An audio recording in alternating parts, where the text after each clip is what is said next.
একদিন তোমার যৌবন ফুরাবে, সাদের এই দেহে কাফন জড়াবে। একদিন তোমার যৌবন ফুরাবে, সাদের এই দেহে কাফন জড়াবে। সেদিন তো আর নয় বেশি দূর, সেদিন তো আর নয় বেশি দূর। মরণ যেদিন তো মাই ডাকিবে, একদিন তোমার যৌবন ফুরাবে, সাদের এই দেহে কাফন জড়াবে। একদিন তোমার যৌবন ফুরাবে, সাদের এই দেহে কাফন জড়াবে। প্রেম প্রীতি ভালোবাসা রঙে ভুলে আছো মন, ভেবে দেখো বাহাদুরি রবে ইবা কতক্ষণ। প্রেম প্রীতি ভালোবাসা রঙে ভুলে আসো মন, ভেবে দেখো বাহাদুরি রবে ইবা কতক্ষণ।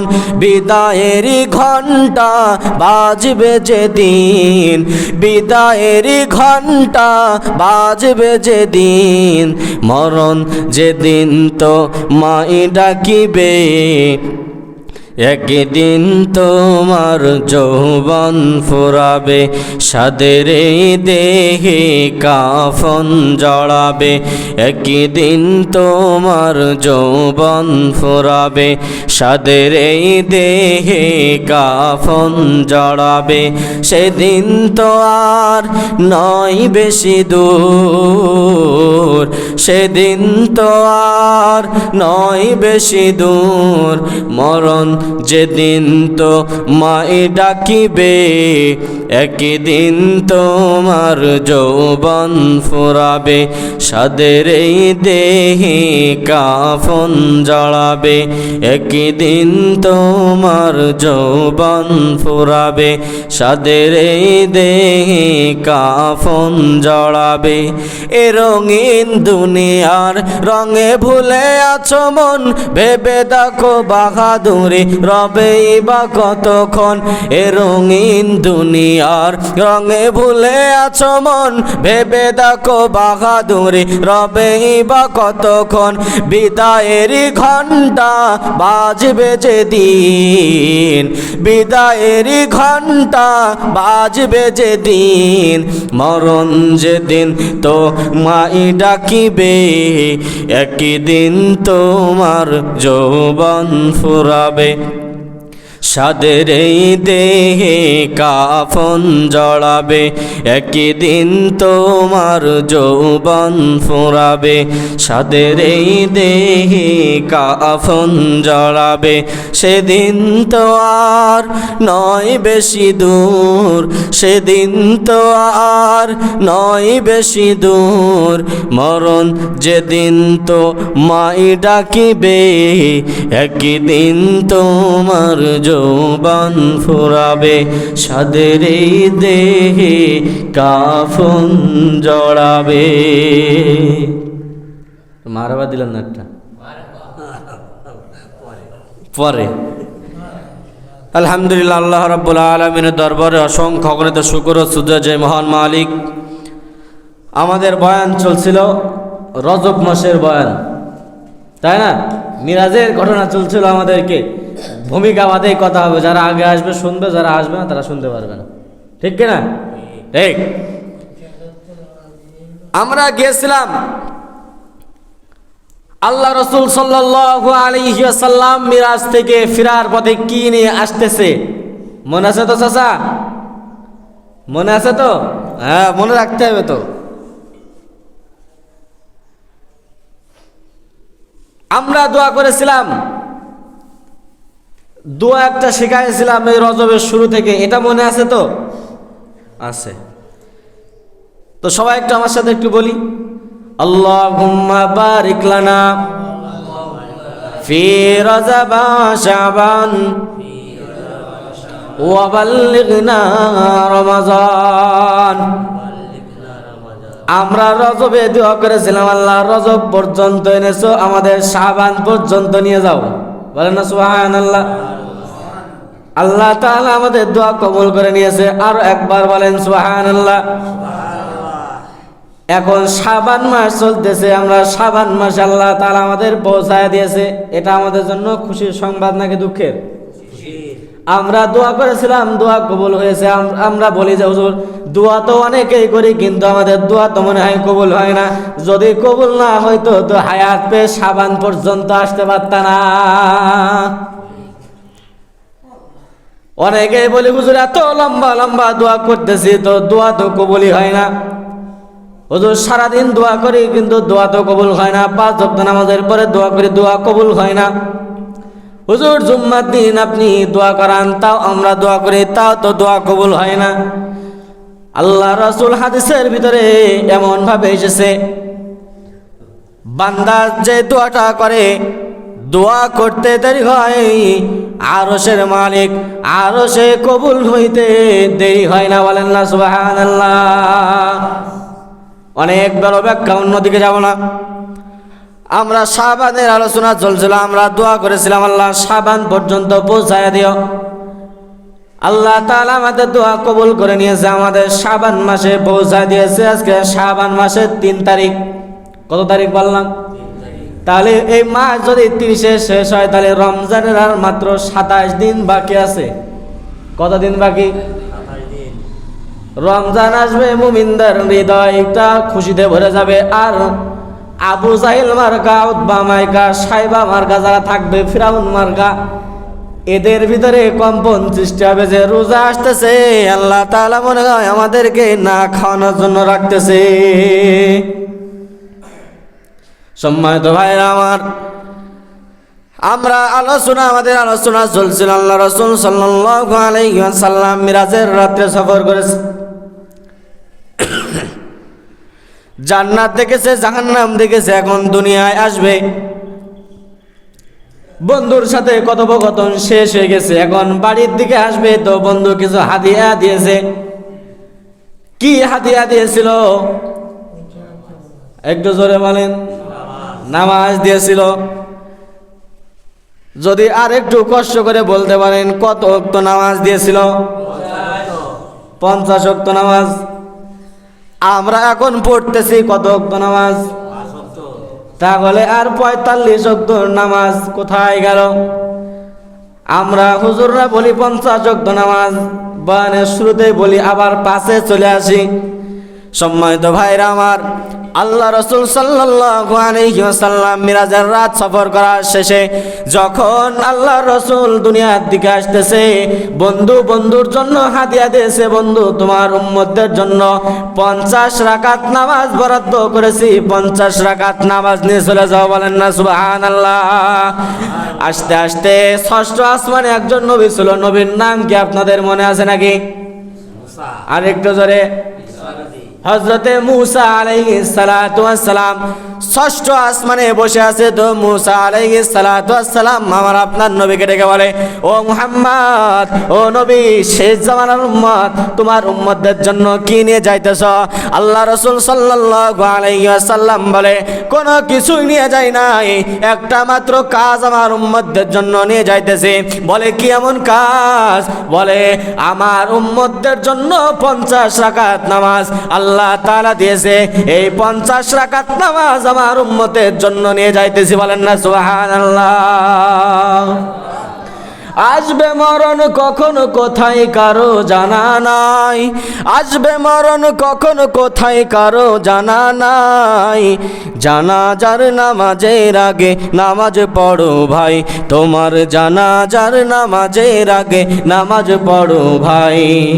আসবে মরণ কখন কোথায় কারো জানা নাই, আসবে মরণ কখন কোথায় কারো জানা নাই। জানাজার নামাজের আগে নামাজ পড়ো ভাই, তোমার জানাজার নামাজের আগে নামাজ পড়ো ভাই। রুকুকারীর সাথে আল্লাহ রুকু করতে বলে, তুমি কেন কাজে বিভোর বলো না তাহলে। সম্মানিত ভাইরা আমার, আমরা যে নামাজে দাঁড়ালাম, আল্লাহু আকবার বললাম, আল্লাহর বরত্ব প্রকাশ করলাম কি করলাম না? আল্লাহু আকবার বলে নামাজে দাঁড়ায় গেলাম। আল্লাহ রাসূল সাল্লাল্লাহু আলাইহি ওয়াসাল্লাম নামাজ নিয়ে আসলো। মুসা আলাইহিস সালাতু ওয়াস সালামের সাথে সাক্ষাৎ হলো। বলল, কত ওয়াক্ত নামাজ নিয়ে যাইতেছো? বলল, 50 ওয়াক্ত নামাজ নিয়ে। আমার উম্মতদের জন্য 50 ওয়াক্ত নামাজ আল্লাহ তাআলা বরাদ্দ করে দিয়েছে। 50 ওয়াক্ত নামাজ নিয়ে উম্মতদের জন্য যাইতেছি। মুসা আলাইহিস সালাতু ওয়াস সালাম বলে, এ নবী, আমি 2 ওয়াক্ত নামাজ তাই পড়াইতে পারি না, আপনি 50 ওয়াক্ত নামাজ নিয়ে যাইতেছেন। আপনার উম্মতরা নামাজের ধারের কাছেও যাবে না। যান যান, তাড়াতাড়ি যে নামাজ কমায় আনেন। আল্লাহ রাসূল সাল্লাল্লাহু আলাইহি ওয়াসাল্লাম আবার বুরাকে উঠে হযরত জিবরাইল আলাইহিস সালাতু ওয়াস সালামের সাথে আবার আল্লাহ তাআলার কাছে যে বলে, মালিক 50 ওয়াক্ত নামাজ দিয়েছো। এক নবীর সাথে আমার দেখা হলো।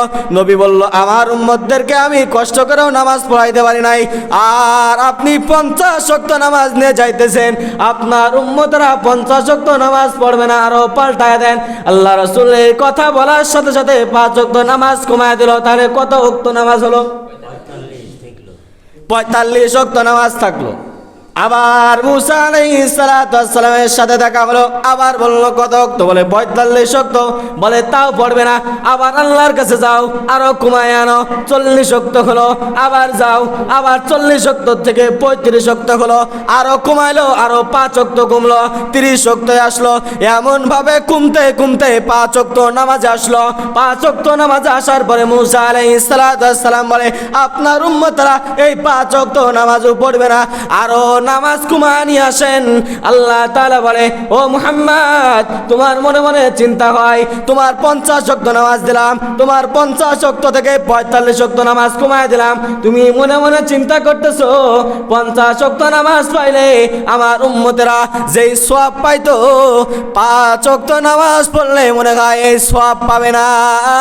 আল্লাহ রাসূল এই মনের কথা তো আল্লাহ তাআলা জেনে গেছে। আল্লাহ তাআলা বলে, ও মুহাম্মদ, তোমার চিন্তার কোনো কারণ নাই, তোমার চিন্তার কোনো কারণ নাই। আমি তোমার উম্মতদেরকে 5 বার করে দিন ডাকবো, ডেকে ডেকে মসজিদে 5 ওয়াক্ত নামাজ যদি তোমার বান্দা, তোমার উম্মতেরা, তোমার কোনো আল্লাহর বান্দা, আল্লাহর বান্দে যদি 5 ওয়াক্ত নামাজ যদি পড়ে, তোমার উম্মতদেরকে জানায় দাও 5 ওয়াক্ত নামাজ পড়লে 50 ওয়াক্ত নামাজের সওয়াব আমি আল্লাহ তাআলা দিয়ে দেব। তাহলে মনে হয় আমাদের লস হয়ে গেছে। হ্যাঁ, তাও 5 ওয়াক্ত নামাজ দিয়েছে, তাও মনে হয় আমাদের উপরে আল্লাহ তাআলা বোঝা চাপিয়ে দিয়েছে। নাউজুবিল্লাহ বলে না এখনো। গত সপ্তাহে আরো একটা কথা বলেছিলাম, জান্নাতের ভিতরে ওমরকে দেখেছে, উসমানকে দেখেছে, আলীকে দেখেছে। হযরতে বিলাল রাদিয়াল্লাহু তাআলা আনহুর পায়ের হাঁটার শব্দ পর্যন্ত শুনতে পেরেছে। মনে আছে তো আপনাদের? আল্লাহ রাসূল সাল্লাল্লাহু আলাইহি ওয়াসাল্লাম নামাজ নিয়ে চলে আসলো। আবার যখন মসজিদে নববীতে চলে আইছে, মিনাল মসজিদুল হারাম, মসজিদে হারামে চলে আইছে, নামাজ নিয়ে চলে আইছে আমার আপনার নবী। নামাজ 5 ওয়াক্ত নামাজ সব মুসলমানদের জন্য ফরজ নাকি নফল? মুস্তাহাব, ফরজে কিফায়া। তাহলে একটু আস্তে করে বলেন, 5 ওয়াক্ত নামাজ কি? আর একটু আস্তে বলেন। 5 ওয়াক্ত নামাজ যদি ফরজ হয়, আজ পর্যন্ত তো জানাজার নামাজে কাতারে লোক ধরে না, ঈদের নামাজে কাতারে লোক ধরে না, কিন্তু মসজিদে 2 তালা ভরে না এখনো। সম্মানিত ভাইরা আমার, আল্লাহ রাসূল সাল্লাল্লাহু আলাইহি ওয়াসাল্লাম মসজিদে হারামে আসলো। আসার পরে শয়তানরা তো আছে না? এখন যেমন আমাদের যুগে নমরুদ নাই, ফিরাউন নাই, আবু জাহেল নাই, উতবা নাই, সাইবা নাই, এদের উত্তরসূরি মনে হয় নাই? হ্যাঁ, এদের উত্তরসূরি আছে না নাই?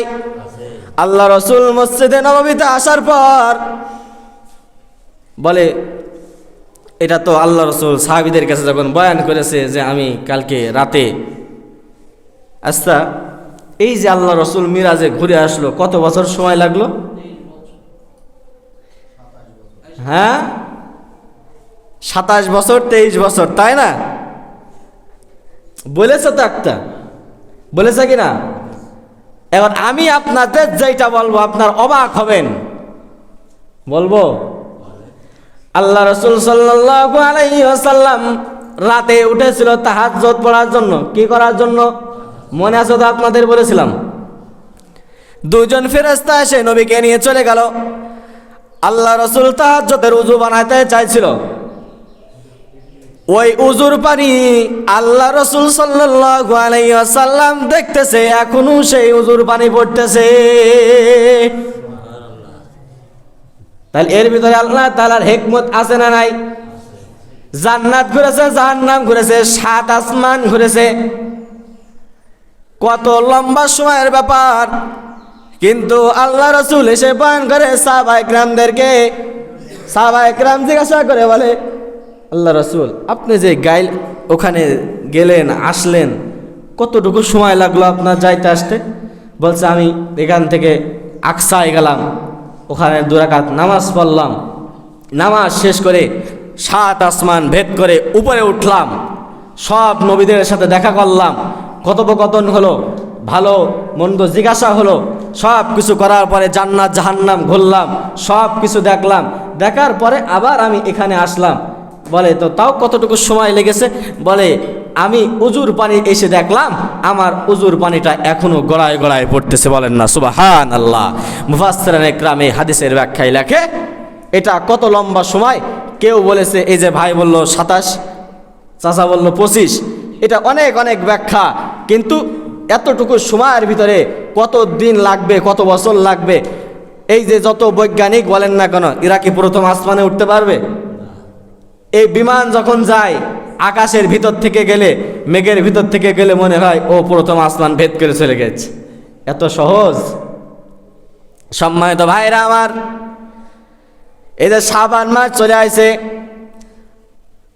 কথা এত কথা মিরাজের ঘটনা, মানে বললে মনে হয় শুধু বলেই যায়। আল্লাহ রাসূল সাল্লাল্লাহু আলাইহি ওয়াসাল্লাম ওই যে জান্নাতে আবু বকরকে দেখছে, ওসমানকে দেখছে, আলীকে দেখছে। বিলাল দুনিয়ায় আছে, বিলালের পায়ের শব্দ জান্নাতে শুনতে পেরেছে। বলেন না সুবহানাল্লাহ। এটা মনে হয় এমনি এমনি পেরেছে। আল্লাহ রাসূল বিলালকে এসে জিজ্ঞাসা করে, ও বিলাল, বিলাল মনে হয় আমাদের মতন এমন পরিষ্কার ছিল। বিলাল কেমন পরিষ্কার ছিল? আপনার মাথার চুল যেমন পরিষ্কার তার থেকেও বেশি পরিষ্কার বিলাল ছিল। আপনার মাথার চুল কি পরিষ্কার? মুরব্বী চাচারা মনে মনে চিন্তা করতেছে, আমার চুল তো পেকে গেছে, তাদের আমারটা তো সাদা, তাহলে মনে হয় বিলাল রাদিয়াল্লাহু তাআলা আনহু সাদা ছিল। হ্যাঁ, বিলাল রাদিয়াল্লাহু তাআলা আনহু হাবশী গোলাম, এমন কালোর কালো, অন্ধকারে গেলে একটা মানুষ যাই দিক থেকে গেছে এটা বোঝা যায় নাই। কিন্তু কুল হুয়াল্লাহু আহাদ, আহাদ আহাদ শব্দ বিলাল কখনো ছাড়ে নাই। দেহ কালো হইতে পারে কিন্তু ভিতরের অন্তরটা পরিষ্কার। আল্লাহ রাসূল বিলালকে বলে, ও বিলাল, কি এমন আমল তুমি করো যে আমলের কারণে তোমার জান্নাতে তোমার পায়ের শব্দ শুনতে পারলাম? বিলাল বলে, ও নবী, আমার তো মনে হয় আমি কোনো আমলের ভিতরে নাই, আমার মনে হয় না আমি কোনো আমল করি, আমার মনে হয় না আমি কোনো ভালো কাজ করি। কিন্তু ও আল্লাহ রাসূল, আমার একটা আমল মনে হয় আছে, সেটা হলো আমি কোনো সময় নাপাক অবস্থায় থাকি না। আমার যদি ইস্তেঞ্জার প্রয়োজন হয়, যদি প্রস্রাব করার প্রয়োজন হয়, আমি প্রস্রাব করি, সাথে সাথে উযু করি। বলেন না সুবহানাল্লাহ। আমার যদি বাথরুমে যাওয়ার প্রয়োজন হয় তো আমি সাথে সাথে সেরে এসে সাথে সাথে উযু বানাই। বলেন না সুবহানাল্লাহ। আর আমাদের যুবকদের এমন হয়েছে ফরজ গোসল হয়েছে কিন্তু ফরজ গোসল না করে ঘুরে বেড়ায়, আছে না নাই? রাগ করলেন আমার উপরে যে হুজুর এই ফরজ গোসলের কথা বললে? বলেন তো ভাই, আপনার ফরজ গোসল হয়েছে, আপনি যদি ফরজ গোসল না করে এই জমিন দিয়ে যদি ঘুরে বেড়ান, আল্লাহ না করুক, আল্লাহ না করুক, আল্লাহ না করুক, আপনি রোড অ্যাক্সিডেন্ট করলেন, অথবা কেউ আপনাকে হত্যা করলো, অথবা আপনি যে কোনো কায়দায় মারা গেলেন, দুনিয়ার কেউ তো জানলো না আপনি নাপাক অবস্থায় আছেন। একটা হলো মৃত্যু ব্যক্তির গোসল একরকম হবে, আবার আর একটা হলো যাদের ফরজ গোসল হয়েছে তাদের গোসলটা একটু ভিন্নভাবে হবে। আপনি জানেন না, কেউ জানে না যে আপনার উপরে ফরজ গোসল হয়েছে, আপনি যেইভাবে ঘুরে বেড়াইতেছেন। ও ভাই, গুনার কথাটা একটু স্মরণ করো। শাবান মাস চলতেছে। আমি এর আগে আপনাদের একদিন বয়ানে বলেছিলাম, প্রত্যেক বৃহস্পতিবারে বান্দার আমলনামা আরশে আজিমে পৌঁছা যায়, বলেন না সুবহানাল্লাহ। এই শাবান মাসে বান্দার আমলনামা প্রতিদিন আরশে আজিমে পৌঁছায়। আল্লাহ রাসূল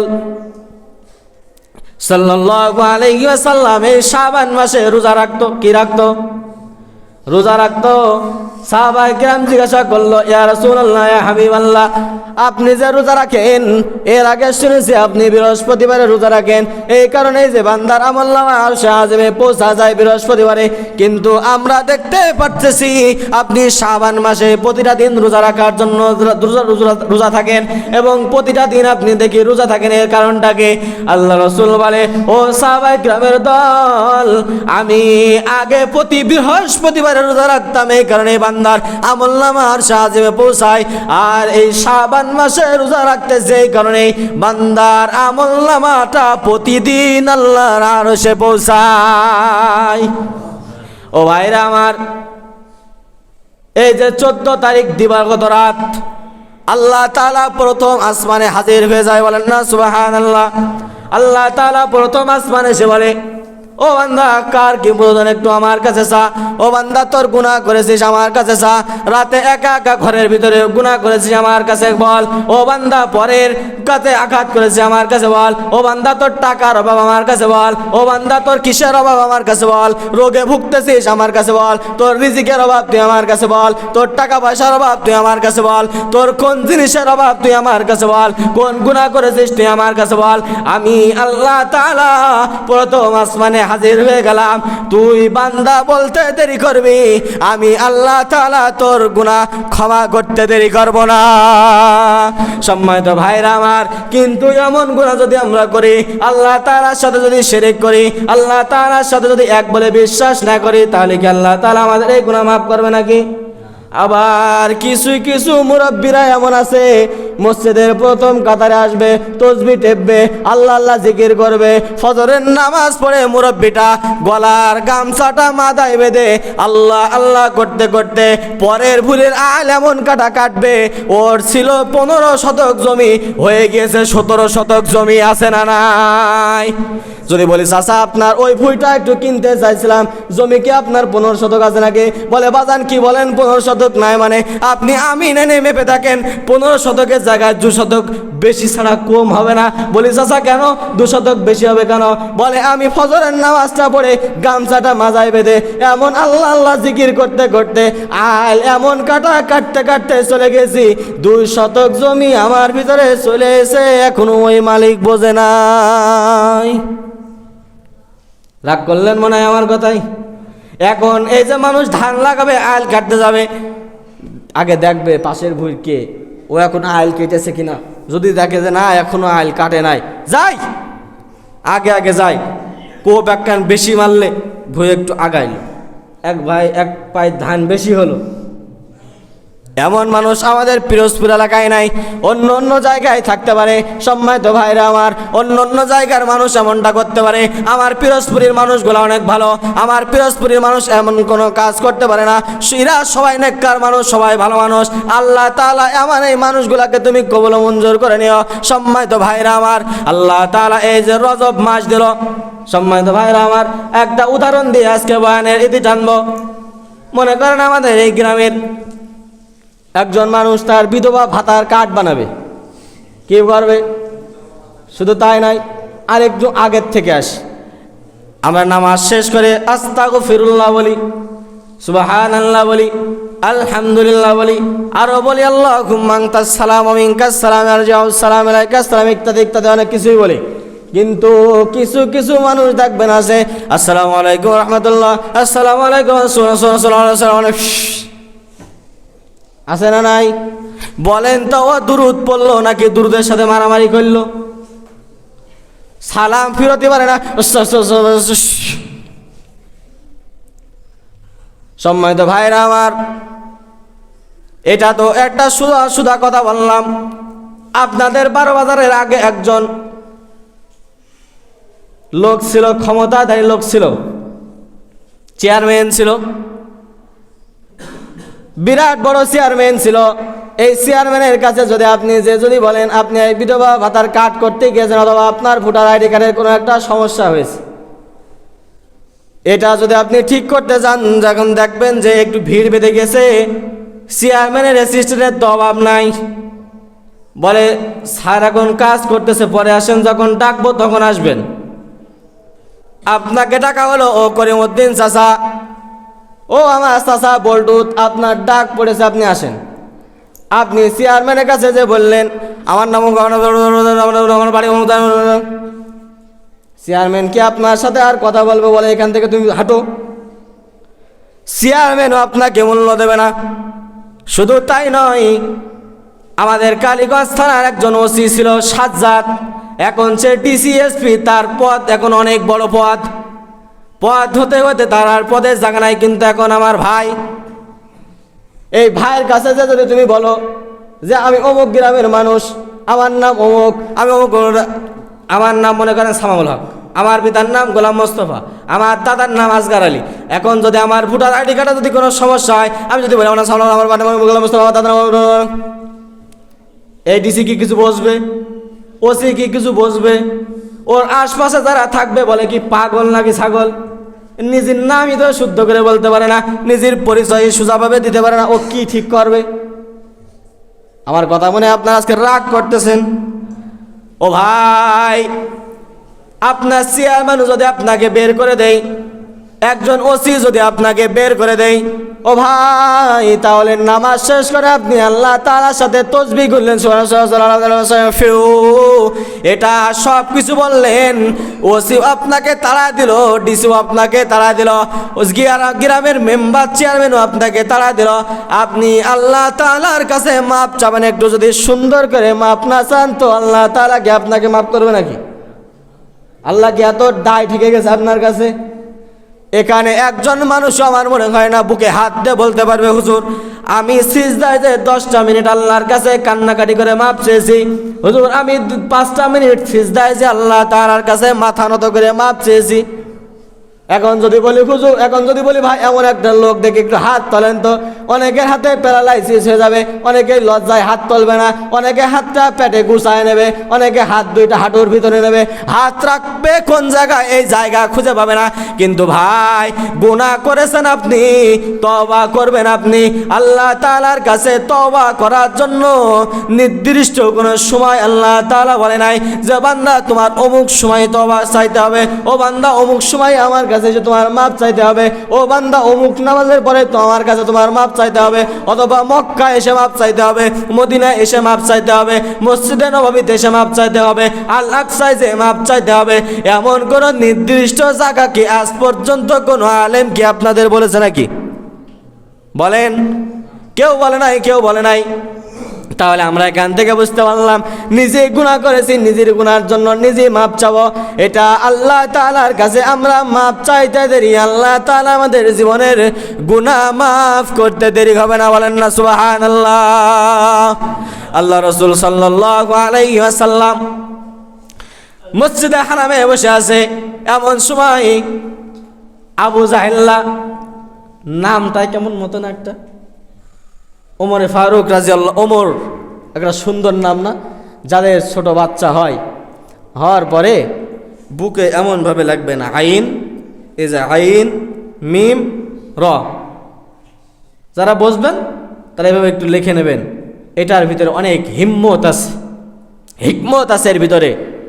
ওমর রাদিয়াল্লাহু তাআলা আনহু এমন একজন সাহাবী যে রাস্তা দিয়ে যাইতো ওই রাস্তা দিয়ে 41 দিন পর্যন্ত শয়তান যাইতো না।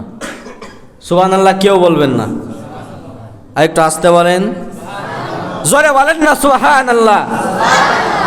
যে রাস্তা দিয়ে ওমর যাইতো ওই রাস্তা দিয়ে শয়তান যাইতো না। তাহলে আপনার সন্তানের যদি এখানে একটু মনে বুঝ দেওয়ার জন্য যদি রাখেন, শয়তান আপনার সন্তানকে হয়তো ধোঁকা দিতে পারবে না, ভয় করবে যে ওই উমরের লোক। সম্মানিত ভাইরা আমার, নবী মসজিদে বসে আছে তো পুরা মদিনা ছড়ায় গেছে, মদিনা শহর অলিতে গলিতে ছড়ায় গেছে। নবী নাকি রাত্রে অনেক অনেক দূর সফর করেছে। কাফেরদের মনের ভিতরে তো টুকটুক টুকটুক করতেছে, এটা আবার কি করে সম্ভব, মুহাম্মদ আবার কি কথা বলে, এটা তো দেখছি মানুষ তো তালে তালে মুসলমান হওয়া শুরু করে দিবে। সম্মানিত ভাইরা আমার, আবু জাহেল বলে, ও মুহাম্মদ, তুমি মসজিদে নববী থেকে আল আকসায় গিয়েছো, আমরা এটা বিশ্বাস করি না। যদি বিশ্বাস করতে হয় তাহলে কি করতে হবে বলেন? ওই মসজিদে কতগুলা দরজা আছে, কতগুলা জানালা আছে বলেন তো ভাই। আপনি একটা মসজিদে নামাজ পড়তে গেলেন, এখানে যত লোক আছেন, 12 বাজারে এই আউলিয়া মসজিদে নামাজ হয়তো সকলে অনেকেই পড়েছেন। এখন যদি আপনি আপনাদের কাছে জিজ্ঞাসা করে বলেন তো ওই মসজিদে 12 বাজার ওই আউলিয়া মসজিদে কতগুলো দরজা আছে, কতগুলা জানালা আছে, জানালায় কতগুলা করে রোয়াট আছে, এটা কি আপনারা যে গুনেছেন নাকি? গিয়েছেন নামাজের প্রয়োজন হয়েছে, নামাজ পড়েছেন, নামাজ পড়ে চলে গেছেন, ঠিক কিনা? আমার কথাই ঠিক কিনা? আল্লাহ রাসূল সাল্লাল্লাহু আলাইহি ওয়াসাল্লাম এই আবু জাহেল্লা প্রশ্ন করেছে যে আল্লাহ রাসূল, আপনি মসজিদে হারাম থেকে গিয়েছেন, সুবহানাল্লাযী আসরা বিআবদিহি লাইলাম মিনাল মাসজিদিল হারাম মিনাল মাসজিদিল আকসা, মসজিদে হারাম থেকে আকসা পর্যন্ত গেলেন, বলেন এই মসজিদে আকসায় কতগুলা দরজা আছে আর কতগুলা জানালা আছে? নবী একটু চিন্তিত হয়ে গেল, আমি তো আসলে দরজা জানালাগুলা গুনি নাই, এখন কাফেরদের কি উত্তর দিব? এটা চিন্তার বিষয় কিনা? এখন যদি এইটা না বলতে পারে তাহলে আবু জাহেল তো ও জাহেল্লাই, নিজেই কোরআন শুনবে না, অপরকে শুনতেও দেবে না, কিন্তু রাতের অন্ধকারে 4 কোণায় 4 জন দাঁড়িয়ে কোরআন শ্রবণ করে, বলেন না সুবহানাল্লাহ।